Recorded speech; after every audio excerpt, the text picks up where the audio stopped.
is Jets at Noon with Cameron Poitras and Jim Toth on 680 CJOB.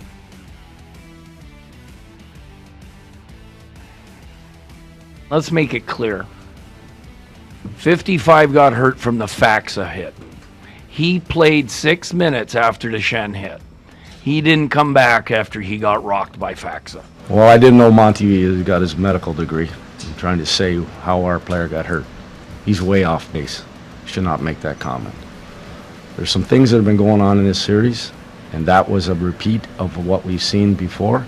A player leaving his feet and then hitting a player in a very unprotected spot, like hitting them in the sense almost blindsiding them. And it is something that we have talked to the league about for 5 games.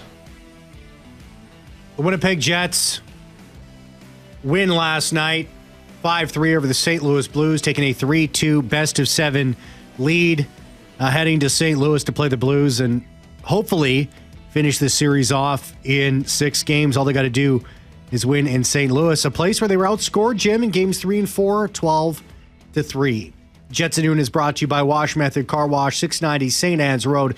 VIP take on the text line to win a VIP car wash from my good friends at Wash Method, 204-780-6868. The phone lines are open. It's a free-for-all playoff post game.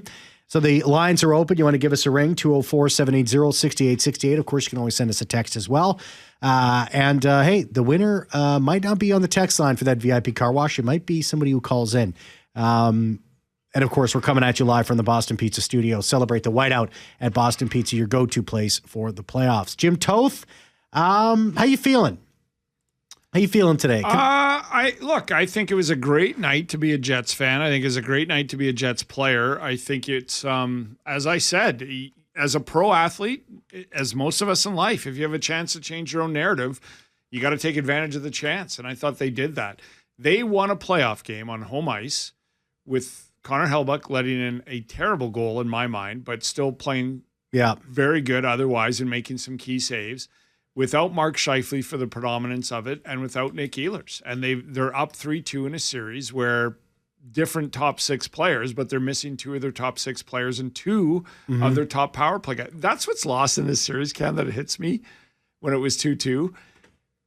Fair enough, 12-3, you're not going to fix that. You got to put that. But last night, for everybody who said they need the goalie to save one, no, they don't. They need the Jets, and that's why I think they control their own narrative. I was on St. Louis radio yesterday, and I keep getting some social media from a lady down there who's a Blues fan who's saying, you're wrong when you say it's all in the Jets. The Blues are doing things to them. She's right. You're right, Sharon. They are doing things to them. But this is all about the Jets. When they play their style and execute at their level within their system, that's what they look like. And it doesn't matter, the secondary scoring was there, everything else, but they need to play that way. They need to win those battles in their own end, get the puck out, go through the middle of the ice, get the forecheck going. They got traffic in front of the net. That's why I think, so I'll ask you this, games 3 and 4, they play like that. I don't know if they win either of those games, but I for sure know they don't give up 12 goals in 2 games. I know that for a fact. If they played like last night in one of the 2 games in St. Louis or both, they might not come home with a win, but they would not have given up 12 goals in 2 games. All right, here's the big news. This just coming down the pipe here, literally breaking. Mark Scheifele will not travel with the team for Game 6 tomorrow. He is out Game 6 at a minimum. This coming from Kelly Moore, who is down at an availability with Arniel before they take off to Missouri. Ehlers will be traveling with the team, though, which is a positive. That doesn't necessarily mean he's going to be in Game 6. Doesn't necessarily mean he's going to be ready for Game 7. But he's getting closer, and that's always a good sign if he'll be traveling with the team. But Mark Scheifele, after that, the series of hits he took, which one it was. Montgomery has an opinion on it, which to me is a little silly considering he really doesn't have any idea as to what really did injure Mark Scheifele. Scott Arniel was clearly polite because they're friends. And I love Jim Montgomery. I like Jim Montgomery. I think he's a brilliant coach. He needs to shut up here. Well, without a doubt. What he's doing, Cam, is to try and keep his captain from being suspended. Yeah. Otherwise, the Jim Montgomery we all know wouldn't even touch that and say, I haven't seen the hit, well, how it goes. But he knows, in my opinion, that is leaving your feet, blindside, no puck.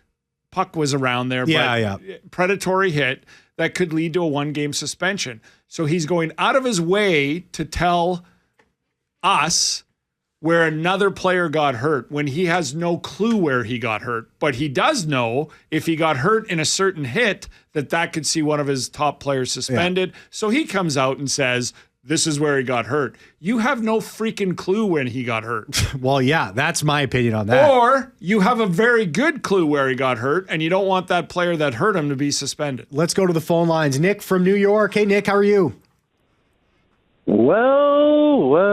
If it isn't the radio duo that said the Jets are done, they'll never win Game 5, Hellebuyck will never get another win, and Scott Arniel can't make adjustments in the playoffs. Wow, you knew that. I can't believe I said all that stuff and you remembered it. It's like I said that years ago. Nick, what's on your mind, man? You guys got me hanging on every word. Yeah. What's going on, man? What's on your mind? Well, obviously, you just broke the news about Mark Scheifele, so we talk about just now Scott Arniel's adjustments. It's going to be really interesting to see, how we navigate that. Obviously, love to see Nemesnikov step up last night. Big goal. We got a goal from Niederreiter as well, which we've all been asking for. So just going to process this one, enjoy it in the moment. Atmosphere was amazing last night. Just love the game, love to compete. Love their second period. Definitely, I think it's pretty easy to say their best game of the series. So great, just push back in general. And I love the fire from the coach in response to Montgomery, which you guys are already touching on. So just kind of highlighting all those things. Super happy with the result and got 2 chances to close it out and hoping the best for Mark. So. Yeah, go Jets go, and thanks for taking the call, guys. No problem, Nick. Thanks so much for the call. 204-780-6868. We're going to get to this at some point. We're going to talk about Hellebuyck and the second goal, okay? To me, this is my opinion on this, it is a wash considering the save that he made on the 2-on-1 with his stick in the first period there on the Jets power play when St. Louis was down a man. So the second goal was terrible. There's no getting around that one. Maybe it was his worst goal all season. But that save that he made washes that out, right? The first goal that St. Louis scored, it was very similar to the one that we talked about with Kevin Woodley, with In Goal Magazine. Yeah. Where it was Appleton that time. It was a failed block shot, up high, puck goes through a layered screen, beats Hellebuyck on that one off a tip-in. Well, I thought Lowry played it excellent, too. Yeah. Like Lowry did all he could to you got to have that pad on the post. That's right. And sometimes it's the other team makes a nice play. And that's what I felt that one was. I don't put that first goal on Hellebuyck whatsoever. Second one, you can't avoid that one. But he made that incredible save with his stick. That's a wash. You move on from that one. Those are my opinions on that. Jeff, welcome to the show. Jeff, what's up? Yeah, great show. It was a great game last night. Yeah. Pleasure to be there as always. Very fortunate to be there. Anyways, it's that second, you can't let that in, but that paddle save in the first period was a game changer. Could be a series changer. Yeah. And the save that was off the chart to make that save. And he made some saves in the third period too that were just incredible. Yeah, he did a great job challenging the puck and all that. Absolutely. Oh yeah. So I never argue with wins, but I don't like Perfetti missed an open net. Vladdy missed an open net. I don't like these missed open nets. I don't like weak goals. Yeah. They had some defensive lapses too, but for the most part, obviously wasn't anything like in St. Louis, but they got the secondary scoring. Without Scheifele there, they need that secondary scoring. So that was critical. Then they would have lost. If it wasn't for the secondary scoring, they're going to lose. So the key is to keep this formula they had last night. They got to bottle it and take it in St. Louis, and we can win in St. Louis. Yeah, yeah, Jeff, thanks so much. I appreciate it. I'm going to pop you on hold there. It was about the secondary scoring. It was, Nemesnikov misses that open net there on that 2-on-1. I think he's got to give that puck to Kyle Connor, but hey, he made a nice move and he beat Binnington. He just put the puck across the crease. What do you do on that one? It'd be nice if you can bury that. Look, can we talk about Cole Perfetti here for a second? He is perhaps been the Jets' most consistent forward this entire series. He has been so good, but he cannot score to save his life at this moment. He's been the most consistent Jet, but he's also been the most consistent at not being able to find the back of the net. He has been dynamite without the puck on his stick. His positioning, him getting in the corners, he's avoiding the right contact. He's making contact in the right spots. But he's got to get it one. Come on. He's getting 2 tomorrow. It's got to start going in. Like, it's insane. You know how I feel about Cole Perfetti, and you got to bury some of those. Now I'm starting to get like, okay.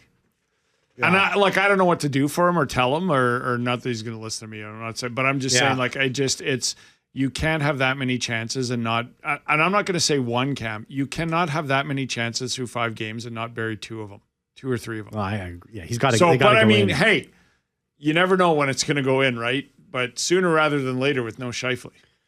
Yeah, let's let's keep that conversation going on. What do the Winnipeg Jets need to do without Mark Scheifele, their top center, for a full 60 minutes here? Let's discuss that. Let's take a break. Let's come back. The phone lines are jammed. We will get to you if you're on the line. We also got a bunch of text messages. I hope we can get to as many of those as we have time for. Mark Scheifele, if you're just joining us, will not travel to St. Louis for Game 6. They're not giving us any information, concussion protocol, what it could be. We're not getting anything. Don't expect anything from head coach Scott Arniel. But what we do know, Mark Scheifele is not going to be an option for Game 6. Nikolai Ehlers is traveling with the team. That's a positive news. We'll be right back. At noon with Cameron Poitras and Jim Toth on 680 CJOB. We're going to get to that heart nod, too, for Connor Hellebuyck. That's lost in all of this. Lost in all this. Connor Hellebuyck is a finalist for the Hart Trophy. Lost in all this Michigas there, Jim Toth. I got to play a clip from Pam. Pam wasn't happy. You can now, if you're listening to this clip, anybody can send us a. Before you play it, when I heard that message, I thought I was 20 years ago and it was my ex. Call the Boston Pizza Jets at Noon hotline, open 24/7, 204-780-6800. Celebrated Boston Pizza, Canada's go-to place for the playoffs. Of course, the number one caller, this one might be tough to beat. So if you're going to call in, try to get this $50 gift certificate, you might have to beat Pam on this one. You'll be awarded a $50 gift certificate to Boston Pizza on Friday. Try, and I want you to hug your radio right now. Listen real close. I want you to just think about when Pam made this call. Yeah, Tom here. That better be a 5-minute penalty. And that guy better get thrown out of the game or something. That's ridiculous against Scheifele. I got nervous there for a second. I thought, did I edit that properly? That was a hard F. I wanted to answer. I said I'll be home in 10 minutes. Yeah, Tom here. That better be a 5-minute penalty. I was worried there with the... And that guy better get thrown out of the game or something. That's ridiculous against Scheifele. Thanks so much for the call. She's not wrong. No. Pam, you're not wrong. Yeah, no. So that must have happened right after the Luke Schenn hit. I would... Not the Faxa one, as Jim Montgomery would want you to believe, but after the Schenn one. Yes. I think that's when that hit was. Thanks for that call. Really appreciate that one. And hey, that's going to be a tough one to beat for that $50. Let's come back. Hey, we're going to talk about Connor Hellebuyck. Hard nod. Yeah. We're going to get into that and the Jets moving forward, and phone lines are jam-packed. We'll get to all that when we come back. Scott, maybe first off, I guess, before you can tell us day to day, but did you have that chat with Mark Scheifele either last night or this morning? Yeah, he won't be coming on the trip, so that'll leave it at that. So, extremely. You're hoping that maybe for the best you wake up today and things are better, but right now he won't be making the trip, and we'll see. We'll just go day to day after moving forward. Is this the protocol thing? Can you tell us that? Or I'm not going down that road. No. That's as much as you're going to get from Scott Arniel on this injury. It is day to day, wait and see. It's like Mark Scheifele's certainly not ruled out of Game 7 if it comes to it. So my phone is lit up this morning. Well, not lit up. Yeah. Ain't nobody calling you. Why are you checking your phone? It's blowing up, man. Vice Principal is Walton Goggins. Great line. Ain't nobody calling you. Why are you checking your phone? But I had a couple texts from people that going, what do you think it is? What is it? Right? And I'm not Jim Montgomery. I don't know. To me, it's a concussion because of the force of the hit. And the fact that he kept playing. And I know people are going to go, well, protocol. Well, unless it's a head hit, which it was not. But I've had 5. You get concussed by jarring movements like that, by jarring hits like that. But that being said, Cam, I don't know that. That's a guess. It could be the chest. Like, he could have a massive chest contusion from both of those hits, him and Faksa. He could have a rib issue. He could have a shoulder issue. So I don't know. But my guess is because he's not traveling. Now, if he had a shoulder problem or a rib problem, he wouldn't be traveling either, right? Yeah. But I think the force of that and then hit again. That's my guess. It's totally a guess. On the Luke Schenn hit, Scheifele didn't have his head up. He's along the boards. He's in a position there. Now, Braden Schenn knew exactly what he was doing. He teed him up for 3 seconds. He left his feet, absolutely 100%. Yeah. How much responsibility does Scheifele have to keep his head up along the boards like that in a spot like that? I'll go 50-50 on the board one with Schenn. Yeah. You're not when you don't have the puck, you're not expecting to be hit. I know in the playoffs, as we saw in the Florida-Tampa Bay series with Gensel and stuff, you got to give yourself a 3 to 5 second after you get rid of the puck now. It's the playoffs. So I think it's 50-50. I don't blame him for that. I blame him for the Faksa one. And I hate to do this, but Mark Scheifele knows he's been targeted for 4 games in a row. You can't change your game because of it, but you have to be aware that you're a target, that they are more often than not going to try and hit you. So when you're coming through the neutral zone like that, Mark, you have to have your head up more. Yeah. Now, I know you gain the zone like that more often than not and don't, but Faksa almost was just standing still. You've got to understand that they're gunning for you. And so to not change your game, but be more aware of your game and where you are, that somebody's going to, every time you're around the puck in a playoff series or when you're Mark Scheifele, especially this one, you have to be aware that somebody's going to try and hit you. Let's go to the phones here. Jeff, you're on Jets at Noon. How are you? Thanks for waiting. Jeff, you there? Hey, Jeff, you there? I was there already. You've always been here. You're like, hanging on the line, Jeff? You're like Jack Torrance. Okay, great. I can say more. You're like Jack Torrance from The Shining. You've always been here. That was cheap. I personally think that Schenn hit was very cheap. Regardless, I don't know about 50-50. As a player, you're responsible for your actions. You can't start saying, well, it's Scheifele should have his head up there. You're leaving your feet. That's a suspension. And Jim Montgomery's got how do you even talk to the guy? His head so far up his butt. How do you even talk to the guy after the game? The guy's an absolute moron. How do you guys say? How do you have any respect for that? He's trying to keep Schenn from being suspended by forcing people to look at the facts. But Jeff, I will say this: it's very frustrating to hear an opposing coach say something like that, and you heard it in Scott Arneal's voice, and I felt it too. Because when I heard that comment, I'm like, Montgomery, shut up.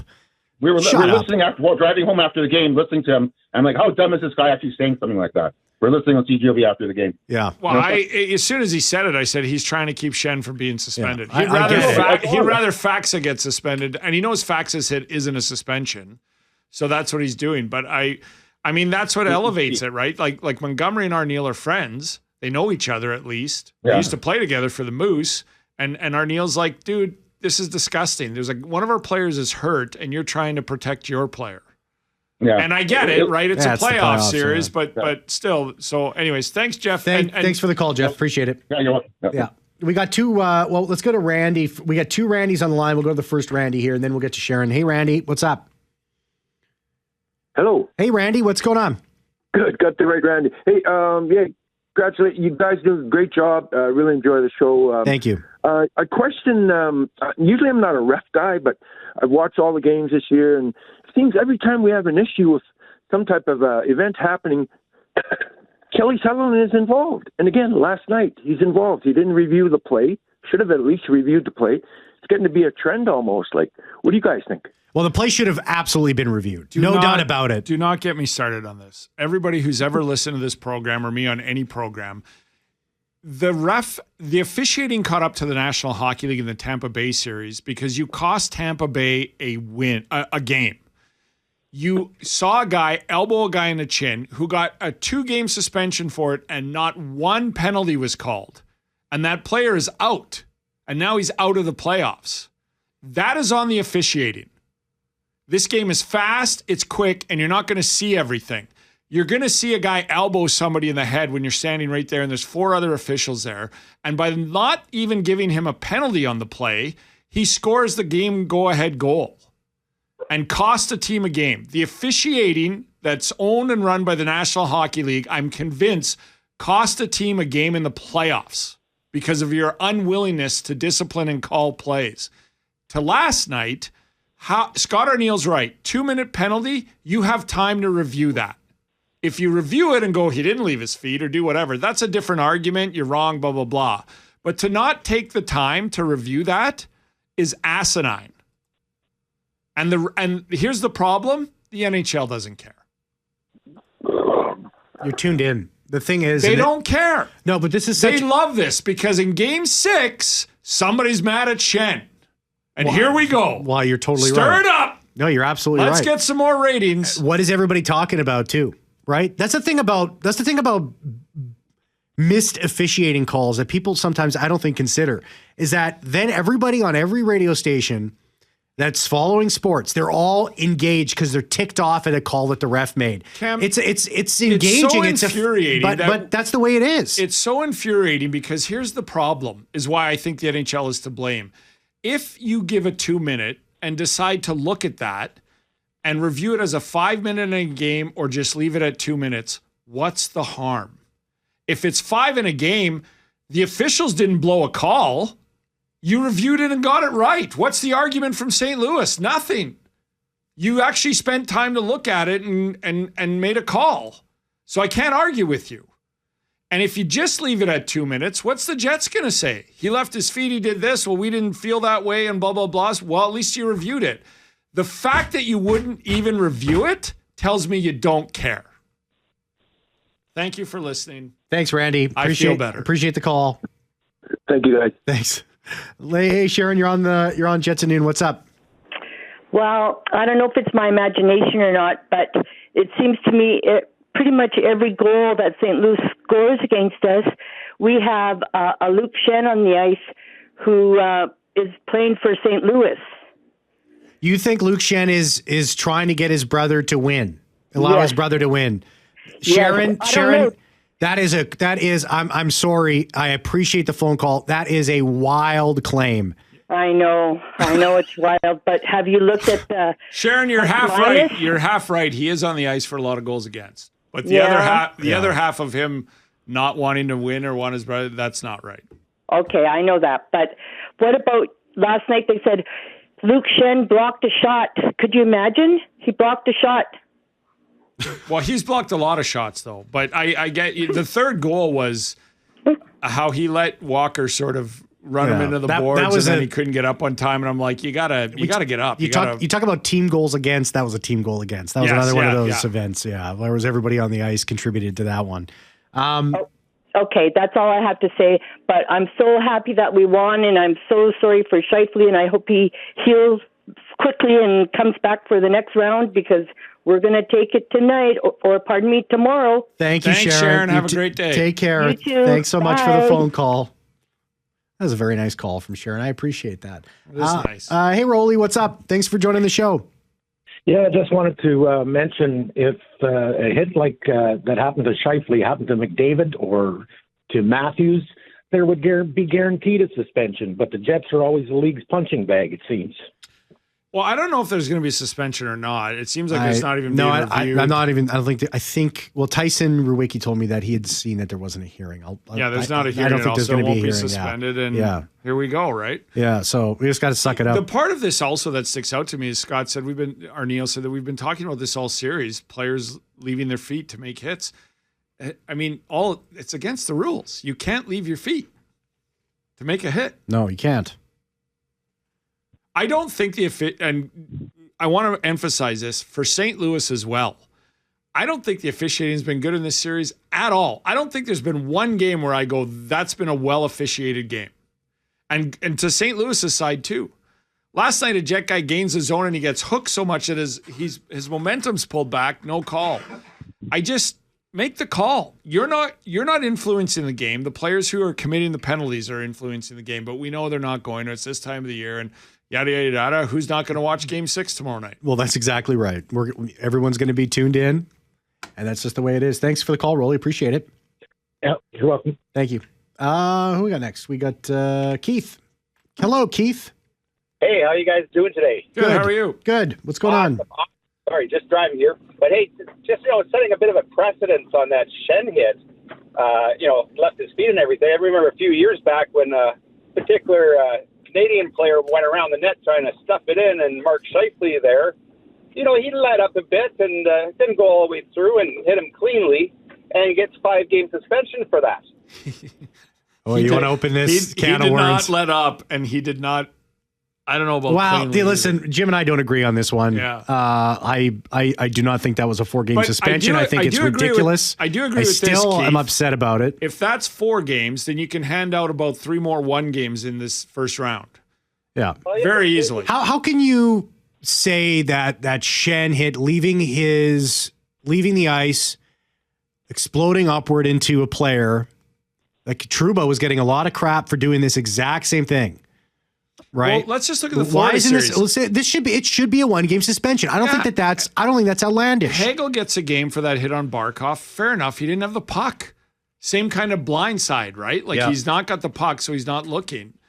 Then Tkachuk does it, and they said, well, Gensel had the puck, albeit probably a full 2 seconds later.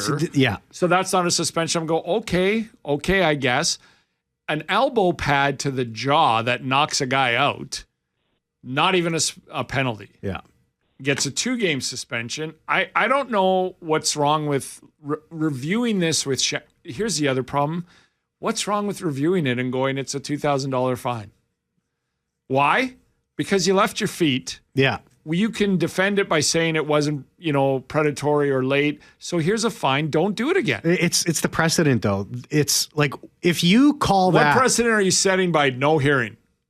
Well, Jim, the precedent he's concussed, he's not playing, you got no hearing. What precedent? The decision was made already early in these playoffs that something like that was not going to be called. That's the reality. The precedent is like everyone's going to watch Game 6. All of a sudden, you're getting all the phone calls and everyone's saying, well, how do you do that to this guy and you let all this already go? So can't be done. Keith, you want a car wash from my good friend Sid Wash Method? Sure, that'd be sweet, man. All right. Also thanks, some Keith. romance, I'm gonna pop. Keith. Yeah, it comes with romance. A little bit of so. Make sure you just take that special someone. Take some Michael Bolton with you in the CD or the iPad or whatever you do. Yeah. I was thinking Rick Ashley. Rick Astley. Keith, you don't even need help with romance if you're going that way, buddy. It all works. Thanks a lot. I'm going to pop you on hold. Thanks, Keith. Jets at Noon is brought to you by Wash Method Car Wash, 690 St. Anne's Road. VIP take on the text line to win a VIP car wash from our good friends at Wash Method. 204-780-6868. We'll announce the winner later in the program. Of course, the show coming at you live from the Boston Pizza studio. Celebrate the whiteout at Boston Pizza, your go-to place for the playoffs. Let's squeeze David onto the show here, and then we're going to take a break. We only got a few minutes here because we have to talk. Hellebuyck got a hard nod. Like we can't just brush over that. Dave, I'll just let everyone know. I'll leave the phones open for 1 o'clock too, and get to all the calls like we did last time. But go ahead, Dave. Dave, what's up? Hey, I wanted to say I kind of saw this Scheifele injury coming. If you look at the first 5 minutes of play, the Connor Scheifele line was out there and out there. They did not go off. I was yelling at the screen for Scheifele to run off to the bench because he looked bagged. Then he's still a little more bagged, on too long. That Schenn hit, that could have been boarding, that could have been interference, that could have been roughing, that could have been several calls. So that was a bit of a joke. But like I said, I kind of saw that Scheifele was not playing his game the way he should have been. He should have been a lot more protective. Wow. And just one more note on reffing. How about that embellishment call? Yes. Well, I don't even think that should have been a call on Velarde, to be honest. Agreed. I thought that was the only reason that even was a call was because of that outlandish embellishment, embarrassing actually by Sundqvist. That was embarrassing. Right. It's called horseplay or hand fighting. Like, there's this sort of stuff in the CFL and all that. But David, you weren't up in the rafters at Canada Life Center yesterday with the sniper rifle? I thought that maybe that was you. No, sorry. Because he hit the ice pretty hard. With the embellishment, the hit, everything, this series is getting greasy. It's getting really greasy. And I'm not going to lie, it looks like the St. Louis Blues, them on the down, not in the winning column now. They're a pretty big team, and our team is actually going to be physically injured. You know what I mean? We're really going to test our depth against a big team like St. Louis in the first round here. And you know what? The thing is, David, they can do it. They did it in the second period, they did it in the third period. They could do it again without Scheifele. They have to play their system, their style, and it's got to get. It has to be a galvanizing moment like it was in the game in Game 5. Thanks so much for the call, David. Thanks so much. Let's take a break. Let's come back. 204-780-6868. Hard nod. He might. You know what? I look at the two guys, Draisaitl and Kucherov. Don't forget Kuch. This is, I mean, were you surprised? We'll talk about it. Yeah. Jim Toth on 680 CJOB. Well, we already gave away the car wash to Keith down at 690 St. Anne's Road Wash Method. You missed your chance to get your thoughts on the show today. Call the Boston Pizza Jets at noon hotline, open 24/7, 204-780-6800. Celebrate at Boston Pizza. You're going to have to bring the heat to beat Pam. And this call. Yeah, Tom here. That better be a 5-minute penalty. And that guy better get thrown out of the game or something. That's ridiculous against Scheifele. If you want the $50, you're going to have to beat that. So that's your challenge. I bet you the Jets are trying to get a hold of Pam right now saying, we're sending a letter to the NHL. Can you write it for us? Celebrate at Boston Pizza, Canada's go-to place for the playoffs. That's the beauty of this line that we have now. Yeah. Like I was listening to Postgame. I was done at like 12:30. I'm like, I got to go to bed. And I'm like, oh, we got some calls. Lost in all this crazy stuff. Connor Hellebuyck is nominated for the Hart as Leon MVP of the Draisaitl. Entire league with Leon Draisaitl and Nikita Kucherov. Are you surprised he got the nod? No, I think he's I think he's the favorite to win it. I think he's going to win it. The favorite to win it? I think he's going to win it, yeah. I don't know if he'll win it. You think it's going to be Draisaitl? No, I think Draisaitl missed too many games down the stretch. I think it's between him and Kucherov. And as we do with the Oscars and every other award show, I think Kucherov should have won last year. Yeah. So I wonder if they lean towards that this year. But look, I think I agree with you. I don't think it's, and then I don't know. Draisaitl wasn't even nominated for the Ted Lindsay, which is voted on by the players. Yeah, which is interesting. Neither was Hellebuyck. Because Draisaitl had a fantastic year. I don't know if he can be. Can the goaltender be nominated for the Ted Lindsay? Any player can. Okay. Like Makar was. Okay. So, but I will take your calls into the 1 o'clock hour, by the way, so hang on the line through the 1 o'clock news. We're just out of time here, and we'll get to more of your Jets takes. But you're right. I think it's a 50-50 chance he wins the Hart Trophy. Jim Toth, take you all the way till 2 o'clock, as you just mentioned. Thank you very much, Jeffrey Fortune, for producing the show. That's it for me. Back same time tomorrow, game day. See ya.